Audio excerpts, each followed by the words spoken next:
महाराजा सूरजमल विश्वविद्यालय में भरतपुर में निर्धारित बीए द्वितीय वर्ष के पाठ्यक्रम के अनुसार कारक और अनुवाद प्रकरण चल रहा है। कर्म कारक के विषय में चर्चा चल रही है। द्विकर्मक धातुएं जो 16 हैं, सकर्मक धातुएं, द्विकर्मक सकर्मक जो धातुएं हैं उनके विषय में कल 16 धातुओं के दुही, याच, रुधि, प्रच्छ, ची, ब्रू, सास इत्यादि में प्रयोग उदाहरण सहित बताए थे। आज द्विकर्मक धातुओं के कर्मवाच्य बनाने में दुआ धातु से मुध तक के गौण कर्म में, मुष तक के गौण कर्म में और नी, ह्री, कृष वह के प्रधान कर्म में प्रथमा लगाते हैं। शेष कर्मों में अर्थात दुह से मुष तक के प्रधान कर्म में और नी, ह्री, कृष वह के गौण कर्म में द्वितीया विभक्ति होती है। ये कर्तृवाच्य और कर्मवाच्य में थोड़ा अंतर रहता है। कर्तृवाच्य में कर्ता प्रमुख रहता है और कर्ता में प्रथमा विभक्ति होती है। कर्मवाच्य में कर्म प्रमुख होता है और कर्म में प्रथमा विभक्ति होती है। जैसे अब यहाँ पर उदाहरण से समझेंगे। गोपः धेनुम पयोदोग्धि, गोवाला दूध को, गाय के दूध को काढ़ता है। अब इसका कर्मवाच्य बना। अब यहाँ पर गोपः कर्ता है प्रमुख, धेनुम धेनु से दुह धातु के योग में कर्तृवाच्य में धेनु जो है वह द्वितीया कर्म कारक है, इसीलिए द्वितीया विभक्ति इसमें आई है। पयः दोग्धि दूध निकालता है या दूहता है। कर्मवाच्य में धेनु जो कर्म है उसमें प्रथमा विभक्ति का प्रयोग होगा और कर्ता में तृतीया विभक्ति का प्रयोग होगा। ये बड़ा अंतर है और क्रिया जो है वह आत्मनेपदी हो जाती है। तो इसका अनुवाद होगा कर्मवाच्य में गोपेन धेनुः पयोदुह्यते। गोपेन तृतीया विभक्ति कर्ता में हो गई, धेनुः प्रथमा विभक्ति कर्म में हो गई, दूध पयः प्रथमा विभक्ति का है, दुह्यते यह आत्मनेपदी धातु का प्रयोग हुआ। तो कर्तृवाच्य और कर्मवाच्य में प्रमुख रूप से यही अंतर है। और दो उदाहरण देखते हैं। देवाः समुद्रम सुधाम मन्मथुः, देवताओं ने समुद्र को मथा और समुद्र को मथ करके सुधा अमृत निकाला। तो इसका जब कर्मवाच्य बनाएंगे, यह तो कर्तृवाच्य है, देवाः में प्रथमा विभक्ति हो गई, समुद्रम में द्वितीया विभक्ति हो गई कर्म कारक के अनुसार, सुधाम मन्मथुः अमृत को निकाला, तो अमृत भी ये कर्म है। मन्मथुः मथा बहुवचन में, तो इसका कर्मवाच्य जब बनाएंगे तो चूंकि बहुवचन में है, पहला उदाहरण जो था एक वचन में था, तो तृतीया विभक्ति का प्रयोग होगा देवाः के स्थान पर देवैः। द्वितीया विभक्ति समुद्र में कर्तृवाच्य में आई थी, कर्मवाच्य में प्रथमा हो जाएगी।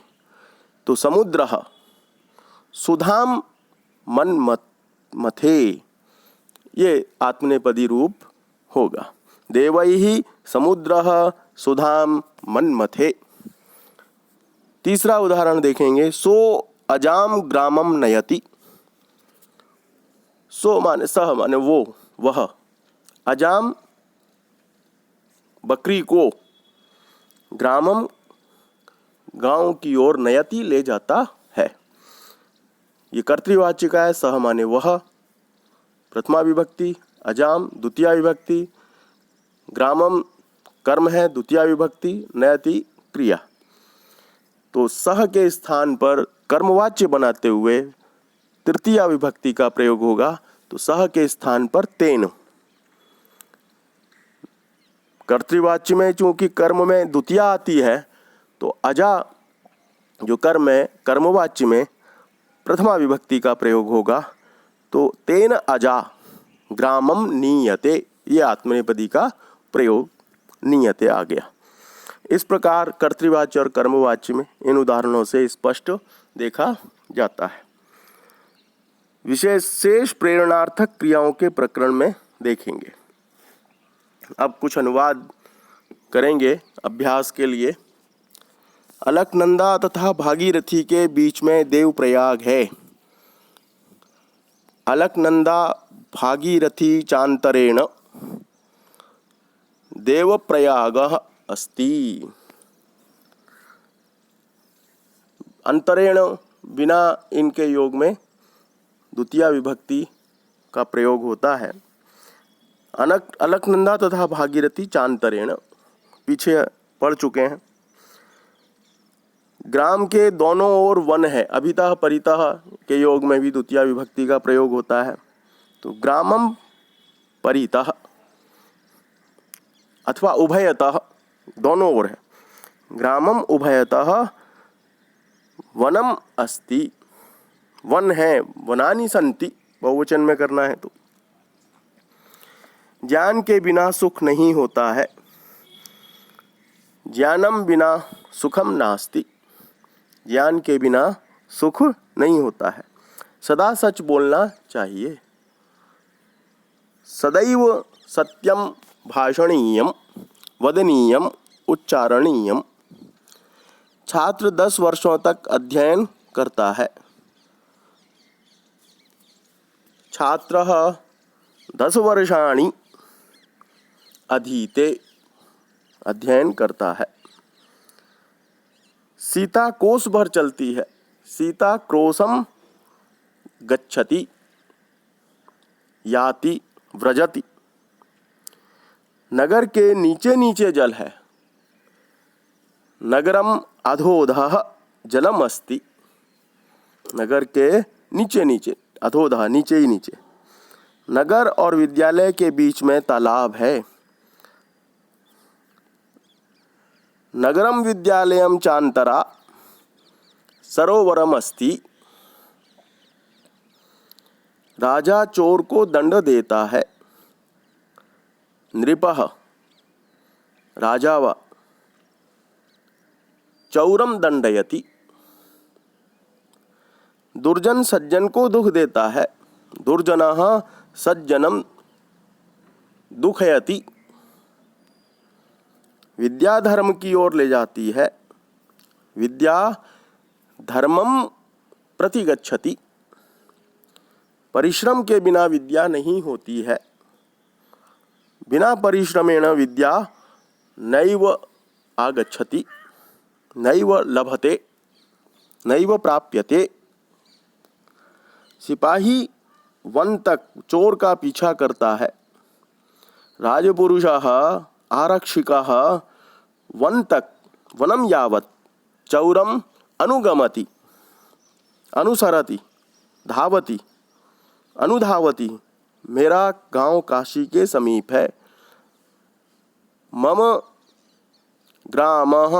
ग्रामम काशीम समया अस्ति। समया निक्सा के योग में द्वितीया विभक्ति का प्रयोग। हम ईश्वर को नमस्कार करते हैं। वयम ईश्वरम नमामः नमस्कुर्मः। अवंती के चारों ओर 2 कोस तक सुंदर बगीचे हैं। अवंतिम परितः